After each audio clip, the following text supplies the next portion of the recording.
A gente acabou de discutir evidências da ressurreição de Jesus ser um evento histórico confiável, dos fragmentos da Bíblia que a gente tem hoje ser um manuscrito confiável e de que o texto não foi adulterado ao longo do tempo, como muitas pessoas dizem, que o texto é confiável. Então a gente tem bons argumentos para isso quando alguém vir confirmar, quando alguém vir disputar isso com a gente.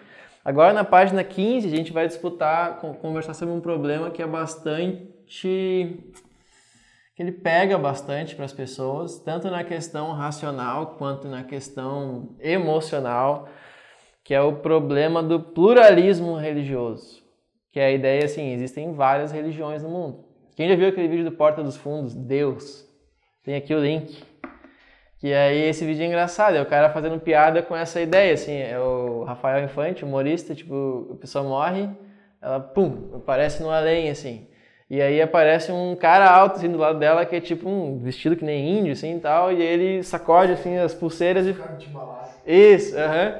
É todo maquiado, assim, de índio, com tatuagem, ele fala assim, você tem diversas religiões no mundo e aí alguma delas tinha que estar certa, né? Então, não era que esse tempo todo era uma tribo lá do Himalaia, não sei do que estava com a religião certa. E eu sou o Deus dessa religião. Então ele pega uma lista assim, você era católica, errou. Tipo, eu da religião tal, lá de uma tribo obscura, era o Deus certo. E aí ele começa a zoar com a mulher e tal, pedir para ela fazer uns ritual doidos lá para poder ir pro paraíso deles. Mas ele estava zoando com essa ideia de que tem trocentas religiões no mundo. E como é que a gente vai saber qual que está certa? E por que a gente vai dizer que o cristianismo é o que está certo? Não é tipo arrogante dizer isso? Se o cara que nasceu no Oriente Médio, tipo, ele nasceu num lar muçulmano que nem a gente nasceu num lar cristão. Então por que a gente está certo e ele está errado? Como é que a gente argumenta isso? E parece cruel também, tipo, Deus, sei lá, mandar pro inferno alguém que, tipo, nasceu já com 99% de chance de virar um muçulmano. Porque ele nasceu com um país muçulmano, com uma família muçulmana, com todo mundo muçulmano, ensinando ele o Corão desde criança. E aí? Tipo, e o cara nunca ouviu o evangelho. Não é, tipo, cruel? Tipo, Deus mandar ele para o inferno. Então tem problemas lógicos e tem problemas emocionais aí. Tipo, dois tipos de problema para a gente lidar quando a gente fala de pluralismo religioso. Então quando a gente fala disso, a gente está colocando duas coisas em contraste. Pluralismo versus particularismo. Então, pluralismo é a ideia de que existem várias religiões e que várias delas podem estar certas e podem levar a Deus. O particularismo é a ideia de que apenas uma religião em particular leva a Deus.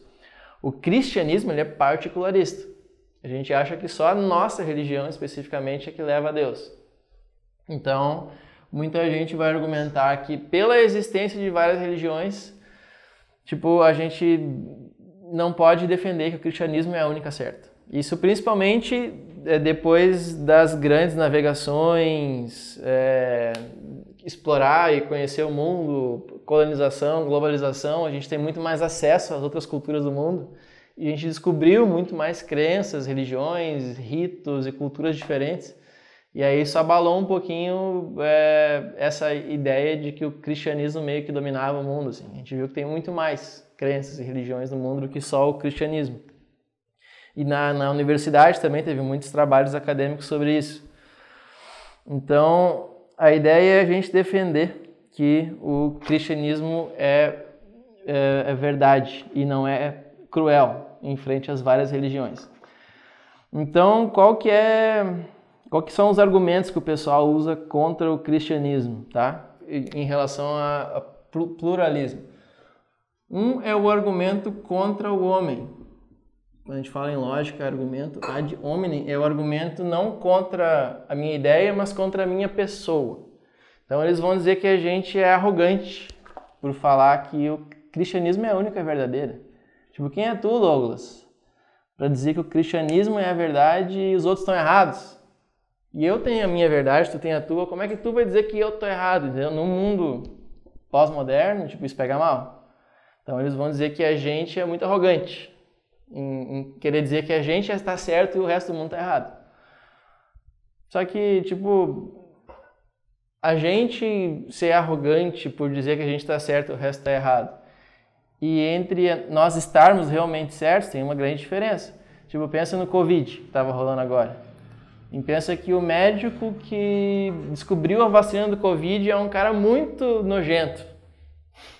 Tipo, eu vou rejeitar a vacina porque o cara é, tipo, nojento, ou ele é arrogante, ou alguma coisa assim? Não. Então, uma questão de verdade não tem nada a ver com se eu gosto da pessoa ou não, se eu acho ela arrogante ou não, ou se eu acho arrogante o fato dela dizer que ela tá certa e todo mundo tá errado. Então, tipo, nada a ver, entendeu? Nada a ver. Esse argumento aqui não é bom. A gente está dizendo realmente que a gente está certo e todo mundo errado.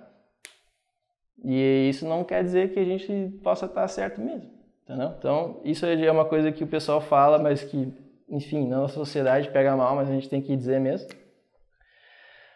Outra coisa é dizer que as crenças religiosas são culturais. Que é aquela ideia de que a religião está condicionada ao povo, a família onde eu crescia, a sociedade onde eu estava, que era a religião dominante naquela época, entendeu? Era uma coisa cultural, religião. Não é uma coisa assim do campo das verdades lógicas, que existe uma verdade e todas as outras estão de fora. É uma coisa cultural. E eles vão citar de exemplo, tipo, o que eu falei agora. Uma criança que nasce no Oriente Médio vai ser muçulmana. Que todo o contexto leva ela a isso. E tu, o Bruno aqui, por exemplo, que nasceu filho do pastor. Às vezes dá filho de pastor que dá errado, mas o Bruno é um que deu certo. Então, ele vai virar cristão, né? Então, viu? Alguém estava dizendo que você deu errado, cara? Não, tu deu certo. Então, tu tinha todas as influências culturais para ser um cristão. Só que o jeito como tu vem a crer em alguma coisa não tem nada a ver com a veracidade daquela coisa ou não. Então, eu posso ter vindo a crer numa coisa porque eu li num biscoito da sorte. Se aquilo é verdade, entendeu? Não importa como eu vim conhecer aquilo. Então, a influência cultural influencia, tipo, em como a pessoa, o que ela vai acreditar, mas não quer dizer nada sobre a coisa, sobre qual religião é verdadeira ou não. Então, a gente exclui esse argumento também. A cultura influencia em qual religião que eu vou ter, mas não diz nada sobre qual delas é a verdadeira. E aí tem a questão que é o problema central. Tipo, todas as religiões podem ser verdadeiras? Por que não? Tem princípios de uma que vão agredir da outra, assim, severamente. Várias religiões se contradizem. Isso. Então não tem como todas serem verdade, porque, né, uma verdade não se contradiz. Então, todas não podem ser verdadeiras. Mas aí sobra aquela questão. Olha aí, tem café. Eu ia cutucar alguém, vocês aprenderam a fazer café e ninguém fez. Muito bom. Era um servo. Então, assim, se todas não podem ser verdadeiras, então sobra duas alternativas. Ou uma é verdade, ou nenhuma. Pode ser que nenhuma seja. Mas ou só uma é, porque elas se contradizem. Então a gente tem que descobrir qual que é a verdade. Aí essa é a parte lógica do argumento.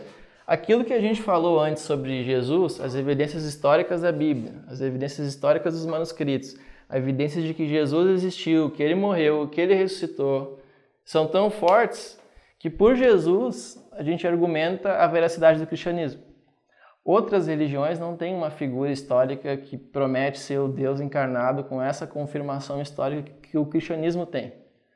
Então isso é singular entre as outras religiões.